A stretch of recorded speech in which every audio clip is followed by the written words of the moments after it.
ओम श्री कल्की वैष्णवे नमः। ओम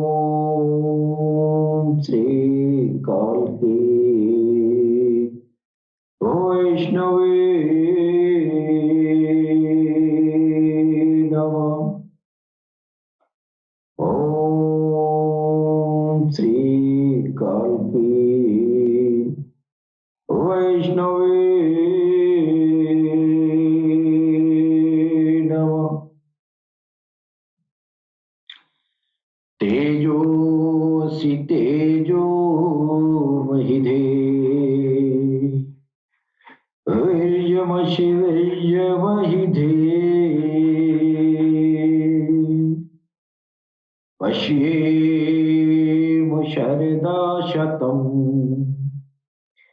जीवेम शरदा शतम् शृणुयाम शरदा शतम् प्रब्रह्माम शरदा शतम् अधिनाहस्याम शरदा शतम् भूयस्य शरदा शतात्।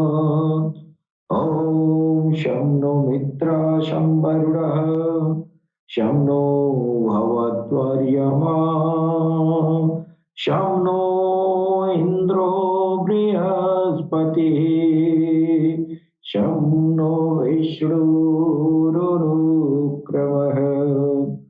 ॐ शान्ति शान्ति शान्तिः। ॐ पूर्णमदः पूर्णमिदं पूर्णात् पूर्णमुदच्यते पूर्णस्य पूर्णमादाय पूर्णमेवावशिष्यते। ॐ शान्ति शान्ति शान्तिः।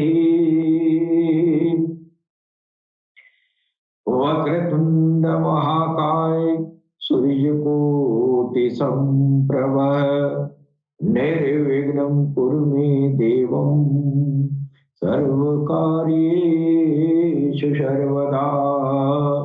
ॐ गङ्गणपतये नमः। ॐ गङ्गणपतये नमः। ॐ गङ्गणपतये नमः। आदल्लाबूकमेककम् अल्लबूकनिखादकम् अल्लो यज्ञेन हुत्वा अल्ला सूर्यचन्द्र सर्वनक्षत्रा अल्लो ऋषीणां सर्वदिव्यान् इन्द्राय पूर्वमाया परमन्तरिक्षा अल्लाह पृथिव्याम् अन्तरिक्षं विश्वरूपम् इल्लाह अकबर इल्लाम इल्लल्लेति इल्लल्लाह। ओम अल्लाह इल्लल्लाह अनादि स्वरूपाय अथवर्ण श्यामाहुदि जनान पशून सिद्धांत जलवरान अदृष्टं कुरु कुरु फटे असुर संहारिणी हरिं हरं ह्रीं अल्लो रसूल महामदर कबरस्य अल्लो अल्लाह इल्लल्लेति इल्लल्लाह।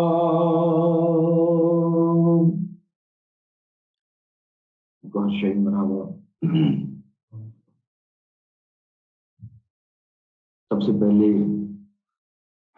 हम अपने भगवान सदगुरु सैयदी यूनुस अल गौहर की चरण कमलों में मैं भगवान श्री राम की धरती से मैं कोटि कोटि नमन करता हूँ। तत्पश्चात पूरी दुनिया में जो हमारे भाई बहन विभिन्न संप्रदायों के बीच प्यार और मोहब्बत का पैगाम पहुंचाते हैं, उन सभी भाई बंधुओं को मैं पुनः सर नवाकर प्रणाम करता हूँ।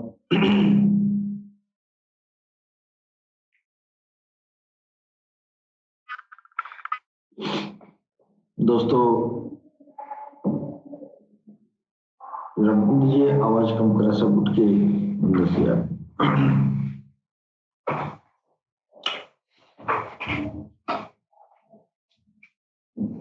दोस्तों, हमारा जो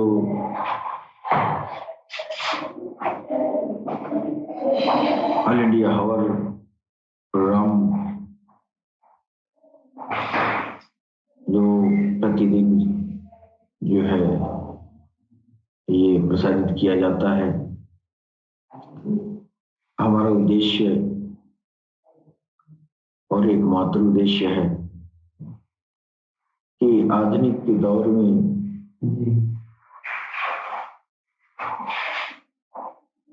विभिन्न प्रकार के धार्मिक धर्म संघर्षों को समाप्त करने के लिए विभिन्न समुदायों की जो विभिन्न प्रकार की विचारधाराएं हैं, उन विचारधाराओं को आपस में सामंजस्य बैठा के समाज में प्यार और मोहब्बत का, अमन और अमान का माहौल पैदा किया जाए।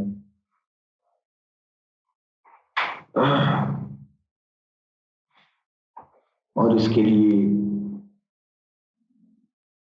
हम इस अलर्ट टीवी प्लेटफॉर्म से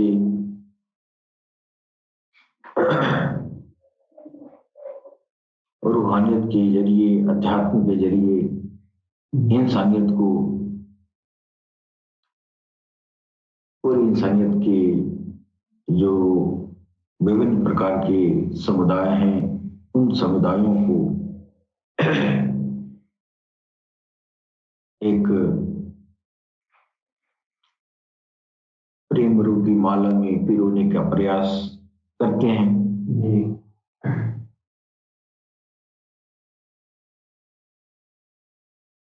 हमारा जो प्लेटफॉर्म है, हम सभी धर्मों का आदर करते हैं, हम सभी इंसानियत से प्रेम करते हैं।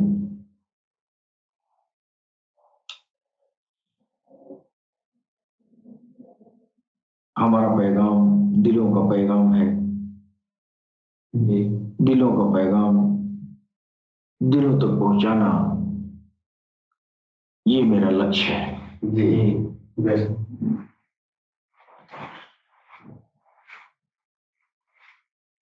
इमाम मेहदी अस्सलाम भगवान काल की अवतार सरकार गौहर शाही जी महाराज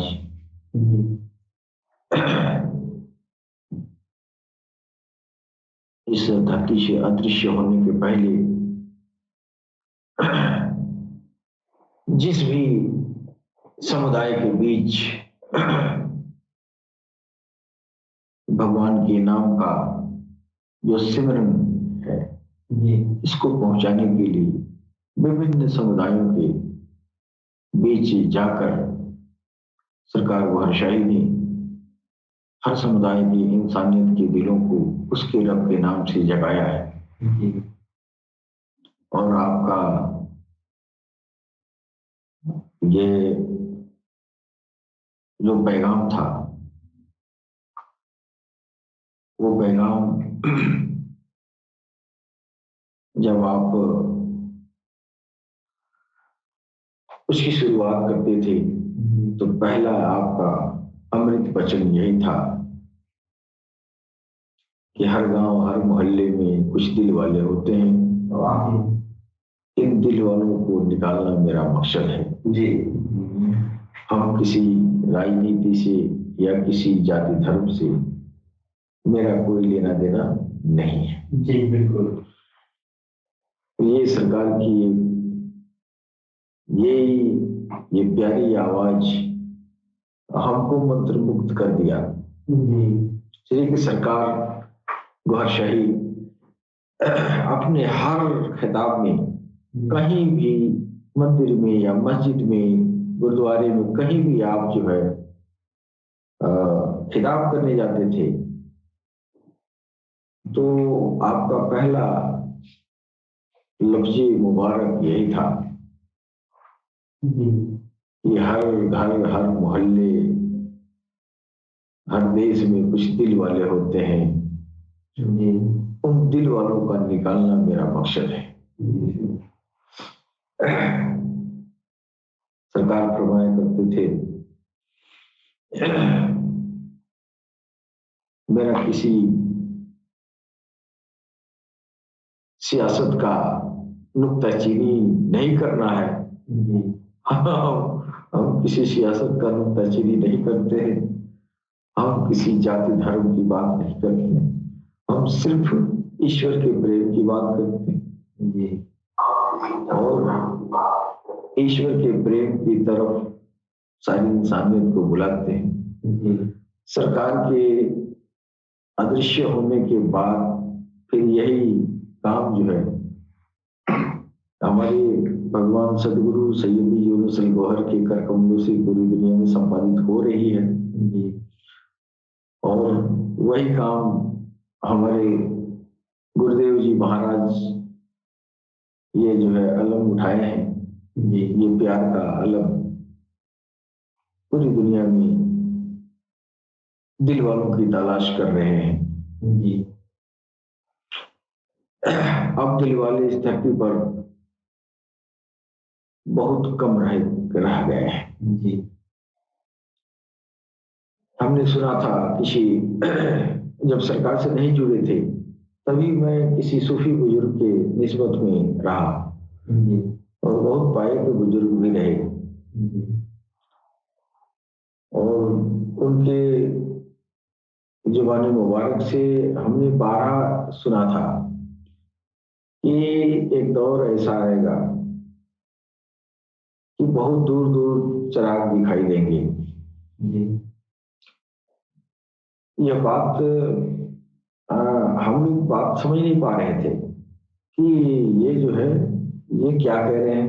एक दौर ऐसा आएगा कि बहुत दूर दूर तक चिराग जलते हुए नजर आएंगे।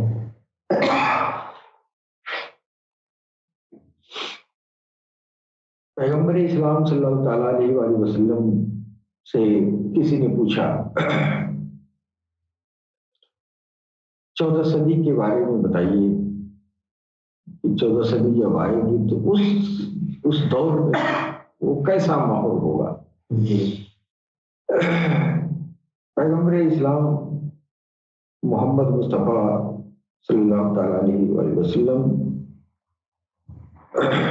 इस दौर के लिए इसके पहले की सारी बातें बता देते थे, लेकिन इस दौर के लिए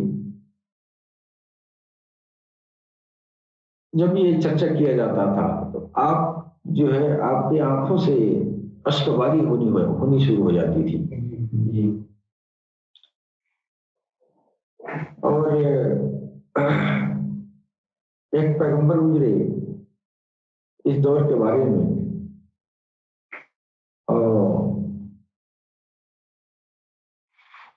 हज़रत यूसुफ अलैहिस्सलाम के वालिदैन जो थे वो भी पैगंबर थे, तो उनके भाइयों ने जो है उनको जो है जंगल में छोड़ के किसी जानवर के खून से लगा हुआ कपड़ा लेके आए और उनके पिताजी को उन्होंने बता दिया कि वो यूसुफ जो है मर गया, भेड़िया ने खा लिया है। तो हज़रत यूसुफ अलैहिस्सलाम के जो वालिद साहब थे तो उन्होंने भेड़ियों से पूछा, चूंकि पैगंबर थे तो जानवरों से कलाम करना उनके लिए आम बात है, तो भेड़ियों से उन्होंने पूछा कि तुम्हें यूसुफ का तुमने गोश्त खाया है, मांस खाया है, हमारे यूसुफ को तुमने खाया। तो उन भेड़ियों ने जो है ये कसम खाई कि या मेरे मौला, ऐ मेरे अल्लाह, ऐ मेरे ईश्वर या प्रभु, उस परम पिता परमेश्वर की तरफ इशारा करके उनका हवाला दिया और कहा, हे प्रभु, हम कसम खाते हैं कि अगर हमने यूसुफ का जो है यूसुफ को खाया हो, इसके सजा में मेरी जो है मेरी पुनः पैदाइशी 14 सदी में कर दिया जाए। हाँ, तो इससे क्या मतलब ये लगता है कि इस दौर में, जिस दौर में हम लोग गुजर रहे हैं, और 100 साल भी गुजर गया है कि नहीं, तो ये इस दौर में भेड़ियों ने कसम खाया था कि सजा के तौर पे इस दौर में हमको पैदा कर दिया जाए अगर हम यूसुफ का क्यों मैंने उनको खाया हो तो खाया। अब इस दौर के लिए कितना खराब दौर है। एक हदीस मैंने सुना, हुजूर पाक पैगंबर इस्लाम सल्लल्लाहु अलैहि वसल्लम ने फरमाया, एक दौर आएगा कि आसमान के नीचे अल्लाह की मखलूक में से सबसे बदतरीन मखलूक वो होंगे जो हमारे उम्मत की उलेमा होंगे। अब इस उलेमा, अब उम्मत तो आपने कह दिया, लेकिन वो सबके लिए रहमत लिल आलमीन थे, सबके लिए रहमत बन के आए थे, है कि नहीं? तो वो सिर्फ अपने उलमा के तरफ इशारा नहीं था। जो उलमा होंगे, जो किताबों के ज्ञाता होंगे, उनको उलमा कहा जाता है ना। वो उनको जो है ये सारे ईश्वर की जो मखलूक हैं, जितने तरह के ये जीव जानवर बनाए हैं, सारे जीव जानवर में सबसे कोई बदतरीन होगा, सबसे नीचा होगा, तो वो क्या हमारे उम्मत के कुछ उलेमा होंगे। अब सारी उलेमा की बात नहीं है, वो उलेमा जो हाथ में किताब भी लिए रहेंगे और दुनिया की सबसे खराब काम वही करेंगे। अब ये चीज जो है सिर्फ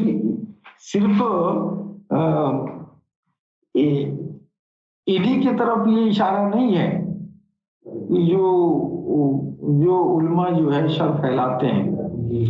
जिस भी दीन में, जिस भी धर्म में उल्मा होंगे, और धर्म के जो पढ़ाकू हैं, किताबों के ज्ञाता है, वो उल्मा कहलाएंगे।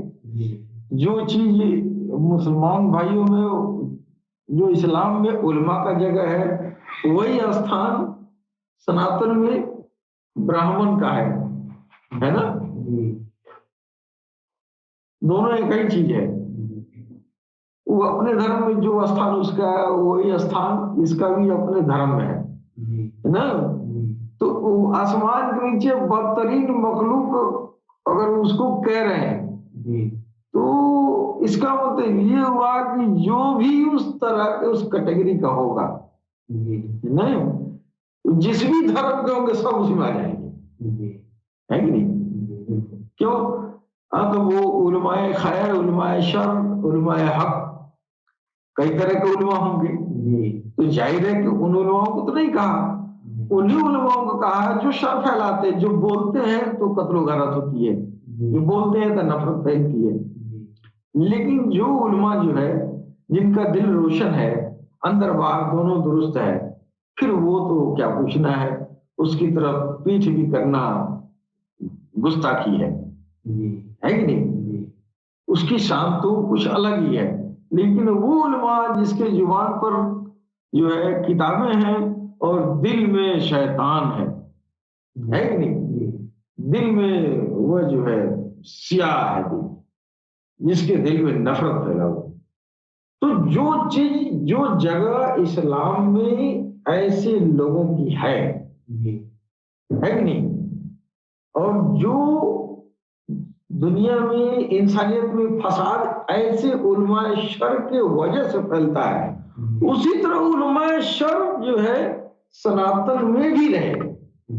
उसी तरह उलमाए शर जो है यहूदियों में भी थे, ईसाइयों में भी थे और हैं, और वो जो है हमेशा रहेंगे। क्यों रहेंगे? वो नहीं रहेंगे तो झूठा नहीं रहेगा तो सच्चा की पहचान किसे होगी? इसलिए हर दौर में जो है ये रहेंगे। अच्छा, जब दीन कायम होती है उस समय ये दीन और धर्म के जो आलिम उलमा होते हैं उनमें जो है विकृतियां कम होती हैं, लेकिन जो जो दीन और धर्म का वक्त गुजरता जाता है, जितना ही दीन और धर्म पुरान होता जाता है, पुराना से पुराना होता जाता है, उतना ही नई नई विकृतियां ले लेके नए नए उलमाए शर पैदा होते हैं जो इंसानियत के बीच शर फैलाते हैं, है कि नहीं? तो अब ये जो है पढ़ते तो है धर्म की किताब, वही किताब उलमाए सू पढ़ा है, उलमाए सू पढ़ा, एक उलमाए हक पढ़ा, उलमाए हक पढ़ा तो गौस और ख्वाजा बन गए हैं, और उलमाए सू पढ़ा तो ओसामा बिन लादेन हो गया। है कि नहीं? कितना अंतर है। अच्छा, वही चीज हमारे सनातन में भी आ पाई है। तो वही जो है वही वेद पुराण पढ़ के, है कि नहीं, कोई रामकृष्ण परमहंस बन गया, कोई स्वामी विवेकानंद बन गया, है कि नहीं? और बाकी तो देख ही रहे हैं क्या है दुनिया में कि इनके अलावा वही किताब, वही वेद पढ़ के और ये खुखार होते जा रहे हैं, है कि नहीं? वही जो है कुरान है, वही कुरान कोई पढ़ के गौस ख्वाजा बन रहा है, कोई बंदूक लेकर बंकर में घुस जा रहा है। किताब वही है कि नहीं? किताब खराब नहीं है, किताब तो सच्चाई है। अगर सच्चा नहीं होता तो इधर स्वामी विवेकानंद पैदा नहीं होते और इधर जो है गौस और ख्वाजा नहीं पैदा होते ना, है कि नहीं? इसका मतलब किताब जो है, दोनों किताब सही है, किताब कभी गलत हो ही नहीं सकता, इसलिए कि ईश्वर की तरफ से उतारी हुई वो ईशवाणी है कि नहीं? और श्रुति ज्ञान के जरिए वो लिपिबद्ध किया गया है। तो इसमें जो है खराबी आ जाती है। अब जो है ये एक ही किताब पढ़ने वाले दो तरह के क्यों हो गए, ये इस पर जो है ध्यान देने की बात है। एक ही किताब पढ़ने वाला एक बंदूक उठा लिया और एक जो है बहुत बड़ा दुर्वेश बन गया, एक अल्लाह का दोस्त बन गया और एक जो है इंसानियत का कातिल बन गया, है कि नहीं? वही आप सनातन में भी जाइए तो वही वेद पढ़ के कोई कोई स्वामी विवेकानंद बनता है कि नहीं? और वही किताब पढ़ के नफरत का सौदागर भी बनता है। तो आखिर ये ऐसा क्यों होता है, इस पर विचार करने की जरूरत है। और मेरा ख्याल है कि सारे सभी दुनिया के पढ़े लिखे लोगों को इस बात पर जो है विचार करना चाहिए और करते भी हैं लोग। हमने देखा है कि विभिन्न समुदायों के बीच सौहार्द हार्मोनी बनाने के लिए लोग क्या करते हैं, हमने देखा है बहुत सारे पंडित जो है मुसलमानों के बीच जाते हैं। हमारे भी बहुत यहाँ साधु संत महात्मा लोग हैं जो वास्तव में चाहते हैं कि सारी इंसानियत आपस में मिलकर रहे, तो मुसलमानों की जमात में जाते हैं, बड़ी बड़ी जमातों में जाके वहां अपना वक्तव्य लोग देते हैं, अपने पुराणों से, अपने वेदों से एक एक नजीर निकाल के और ये इस बात को समझाने की कोशिश करते हैं कि जो मेरा वेद है वही आपका कुरान है जी। और कुछ विद्वान मुसलमानों में भी जो हिंदुओं के बीच भी आके कुरान को वेदों के रोशनी में बताते हैं जी। है कि नहीं जी। तो प्रयास तो किया जा रहा है लेकिन ये दो किस्म की जात इसमें से क्यों निकल जाती है कई किताब पढ़ने वाले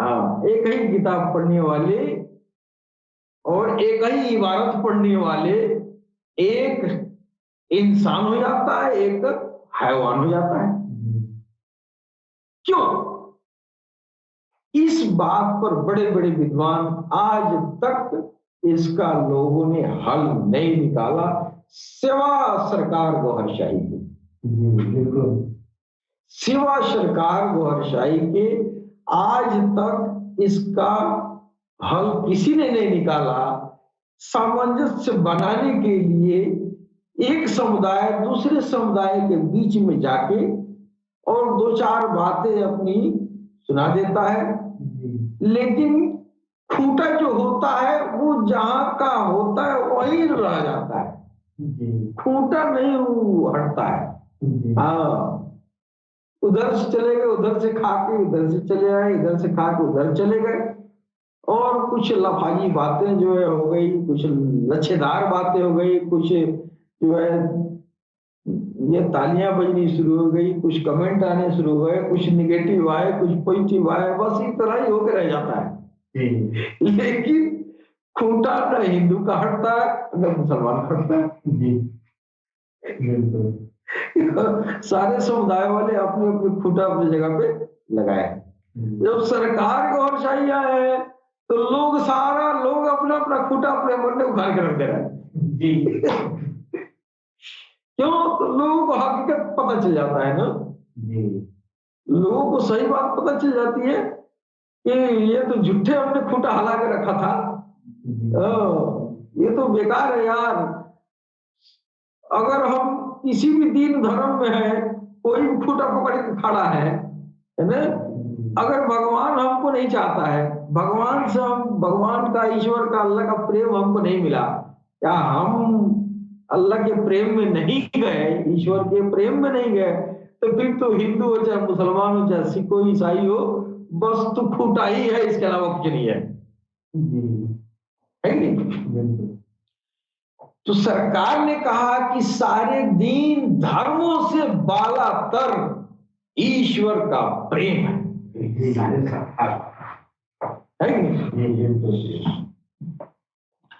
अब इस बात को जो धर्म के जिस धर्म के लोग समझ जाएंगे तो कितना हट्ठी रहेगा अपना खूंटा उखाड़ के फेंक देगा इसलिए यहाँ भगवान की बात है कि नहीं भगवान के लिए आप इतना कट्टरवाद हिंदू बन गए कट्टर मुसलमान बन गए और भगवान न इधर मिला न अल्लाह उधर मिला किसी को नहीं लेकिन गौरशाही कह रहे हैं कि तुम अपना खूंटा उखाड़ के फेंको और भगवान और अल्लाह तुम्हारे घर में आएंगे भगवान और अल्लाह को तुम्हारे घर में हम ले आएंगे जब तक तुम्हारे घर में नहीं आ जाएंगे तब तक हम तुम्हारे साथ देते रहेंगे इस तरह का पक्का वादा करने वाला तो आज तक कोई नहीं आया था कोई नहीं आया था है कि नहीं तो अब ऐसे मनीषी को कट्टर हिंदू और कट्टर मुसलमान जो धर्म को ही भगवान समझता है धर्म के अंदर ही समझता है भगवान के प्रेम को जानता ही नहीं है अगर वो प्रेम जानता है तो बस वही प्रेम जानता है जिस तरह दुनिया में एक दूसरे से लोग प्रेम करते हैं अंदर कुछ और बाहर कुछ और ये काम तो भगवान के साथ नहीं चलेगा ना भगवान के साथ नहीं चलेगा तो ये किताब वाले भी प्रेम की बात करते हैं लेकिन उस प्रेम को बेच के खाते हैं भगवान के प्रेम की बात मंच से करेंगे और उसको चिंता बनी रहती है कि हमको जो है दाद वसूली किया जाए है कि नहीं और चढ़ावा किया जाए उसका ध्यान उसी पर रहता है प्रेम में रो रो के जारो कनार रोता है या रोती है, सब आजकल है ना। हाँ, औरत मर्द सब लगे हुए हैं भगवान की झूठी प्रेम कहानी पर रोने में तो लगा हुआ है पूरा जमाना, है कि नहीं? लेकिन सच्चा प्रेम है नहीं। वो जितना ही रोएगा उतना ही पैसा मिलता है, और रोता है और पैसा मिलता है। भगवान के साथ मकरबाजी करता है कि नहीं? वो जो है इस्लाम में उसको रियाकारी कहा गया है। तो ये कुछ आलिम सू जो है, जो आलिम सर है, तो वो कैसे, वो भी बहुत रोते हैं, दुआ करते हैं तो मर हरार हरार घर घर रोते हैं, फपक के रोते हैं, हमने देखा है। दुनिया समझती है कि अल्लाह के प्रेम में रो रहा है, उस प्रेम का सबूत उसके पास कुछ ही नहीं है। अल्लाह से प्रेम है, उसको कोई एक्नॉलेजमेंट ही नहीं है। हाँ, वो रो रो के पैसा लेकर बिहार चला जाएगा। पैसा लेकर चला जाएगा। वही हाल हमारे भी लोग हैं, पैसा लेके सारा काम पैसे के लिए, यानी भगवान का प्रेम भी पैसे दौलत धन सुख समृद्धि हेतु की जा रही है। लेकिन सरकार गौरशाही ने कहा नहीं, आओ मैं सच्चा प्रेम तुमको देता हूं ईश्वर का, और वो ईश्वर का प्रेम जब तुमको मिलेगा तो उसके साथ एक्नॉलेजमेंट भी मिलेगा, एक्नॉलेजमेंट भी मिलेगा। हाँ, वास्तव में तुमको रब चाहता है या तुम रब को चाहते हो, ये सनद है क्या? तो तेरा दिल जो है, तू हिंदू है, राम राम कर रहा है, तो फिर तेरा दिल राम राम से जारी हो गया, ये सुबुत हो गया।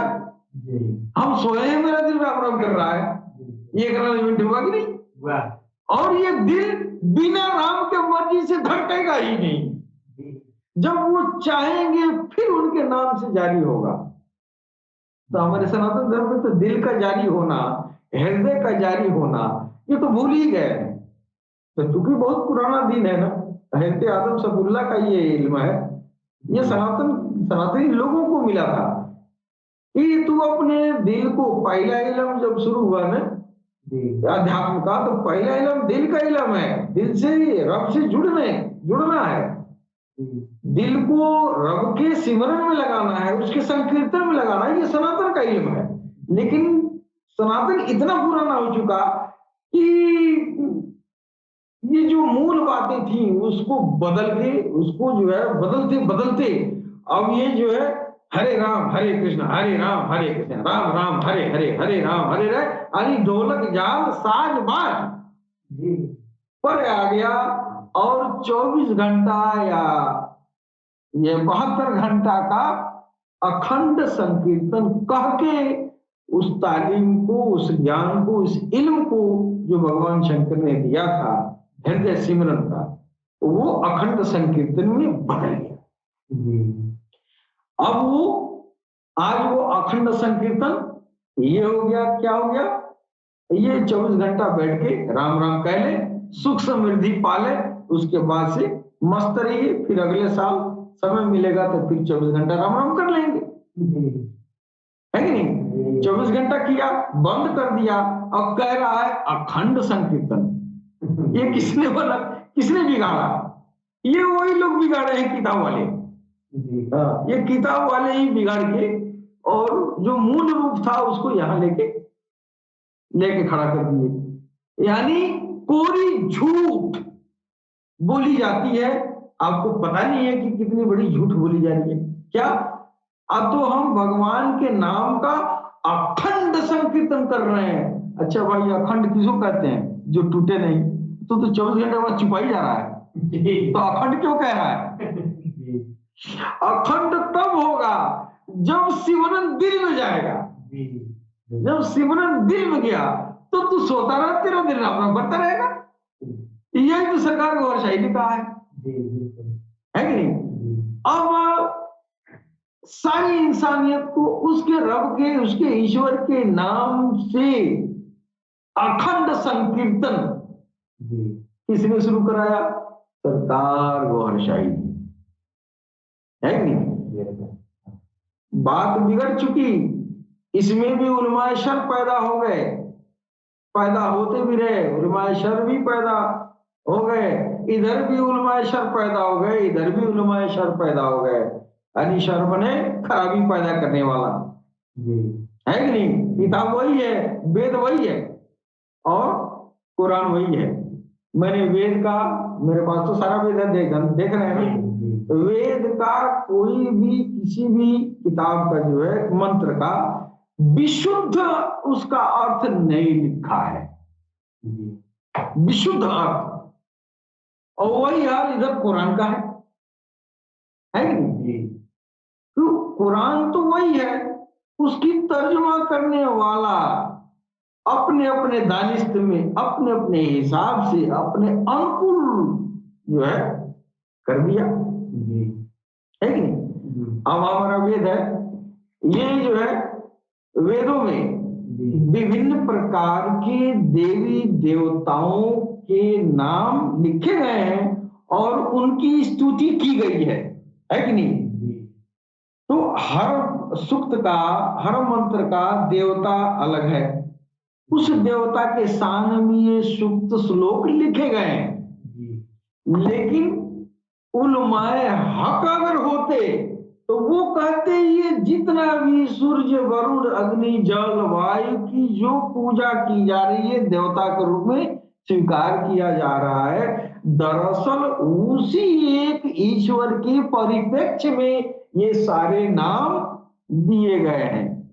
एक तो ठीक समझना ये है कि नहीं?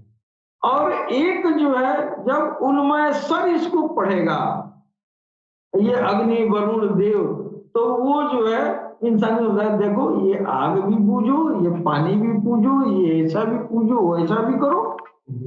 अब उसको जो उसको ये इस बात का इल्म नहीं है कि वो जो है ये सब आग पानी हवा जो दिखाई दे रहा है सब ईश्वर की इसमें सिफ्त मौजूद है, गुण धर्म मौजूद है, ईश्वर के गुण धर्म इसमें मौजूद है।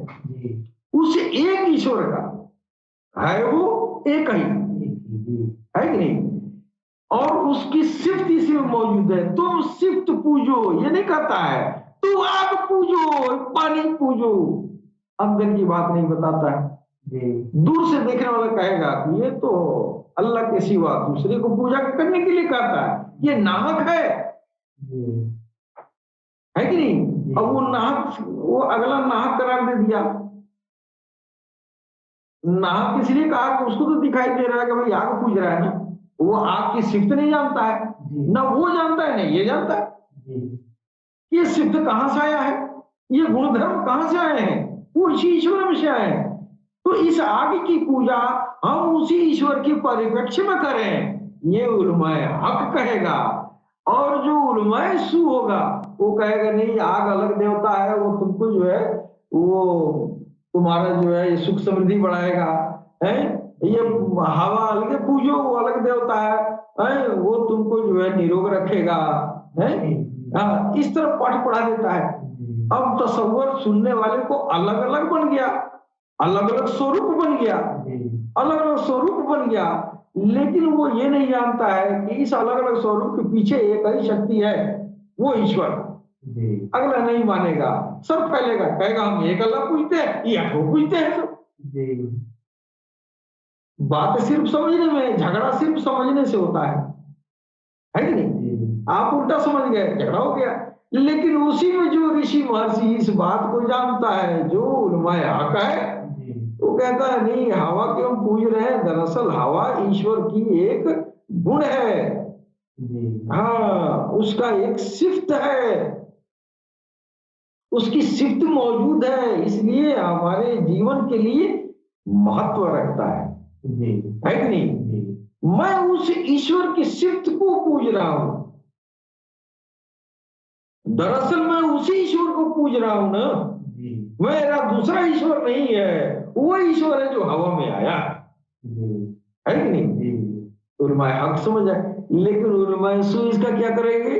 कहेंगे नहीं ये अलगे देवता है, ये मीठा खिलाएगा और ये चना खिलाएगा, ये तुमको ये देगा वो तुमको वो देगा, लई झगड़ा। उसके बाद से क्या पूछना है, हैं?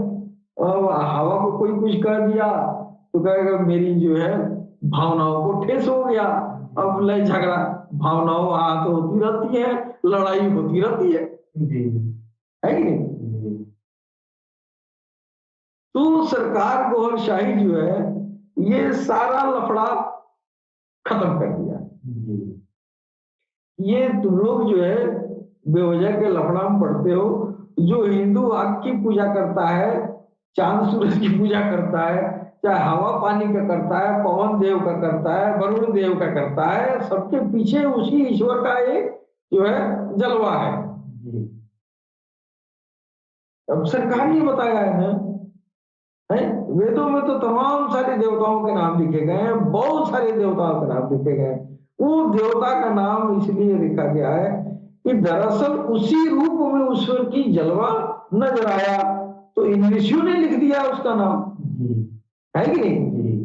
लेकिन ये लोग नहीं समझते हैं। अब दूसरा कोई कहता है तू मुशरिक है, तू बहुदेववादी है, अभी इनको जवाब नहीं मिलता है चिढ़ने के अलावा। बुद्धि रहेगा तो कहेंगे ना कि हम आग पूजते हैं, दरअसल तेरा ही खुदा है और मेरा अलग खुदा नहीं है तेरा ही। क्यों? तो तेरे खुदा का जलवा। ये आग पानी हवा जो हम पूज रहे हैं ये उसी खुदा के जलवा है। तो इधर के उलमाए हक रहते तो नहीं ये जवाब देते। इधर तो उलमाए शर पड़े हुए इधर भी हैं, सर फैलाने वाले, और वो कहेगा तू मुशरिक है तो ये तलवार लेके पड़ जाएगा, अरे हमको मुशरिक कह रहा है। तो बात तो जो है समझने की है कि इंसान जो है पढ़ता वही किताब है, उसी किताब से किसी का जो है कोई रोशन जमीर हो जाता है और वही किताब पढ़ के जो है कोई जिंदगी खराब कर लेता है। ये कैसे सुधरेगा? ये जो है इसको सुधारने मूल वजह फसाद के यही है। इसको सुधारने के लिए सरकार गौरशाही ने कहा तू पहले अपने दिल को रोशन कर, उस किताब का हिफ्ज दिल को कराओ। दिमाग में कराते तो शैतान का दखल होता है, दिल में हिफ्ज होगा, दिल के अंदर वो कुरान और वेद जाएगा, फिर जो है मोहब्बत फैलेगी, तब ये दिल की दुनिया बनेगी, है कि नहीं? और दिल में घुसेगा ही तब जब दिल शैतान से खाली होगा, तो अभी वो वेद भी जाएगा और कुरान भी जाएगा। जब वेद और कुरान का वो नूर, वो रोशनी, वो ज्योति अंदर गई, फिर आप जो है उलमाए हक हुए, चाहे हिंदू के हो या मुसलमान के हो। ऐसे उलमाओं के सामने पीठ करना गुनाह है। ऐसे उलमाओं के सामने वो नतमस्तक होना जायज है। क्यों? तो उसके अंदर वो कुरान और वो वेद, वो ईश्वर की रोशनी उसके सीने में उतर गई है कि नहीं? तो सरकार गौरशाही ने सारी कौम के झगड़े को खत्म कर दिया है। अगर दुनिया में अमन अमान अगर कायम करना हो तो सरकार गौरशाही के पैगाम को, आपके संदेशों को, आपके इल्म को, आपकी जो तालीम है, आपकी शिक्षाएं हैं, उन शिक्षाओं को गौर से अगर इंसानियत समझे तो पूरी दुनिया में अमन अमान का माहौल कायम हो सकता है। ये गारंटेड है अगर सरकार की तालीम, उनकी शिक्षा इंसान अपने दिल में उतारे। इसके साथ ही हम अपनी वाणी पर विराम देते हैं। सलाम, नमस्ते, सत श्री अकाल, गौरशाही मरहबा।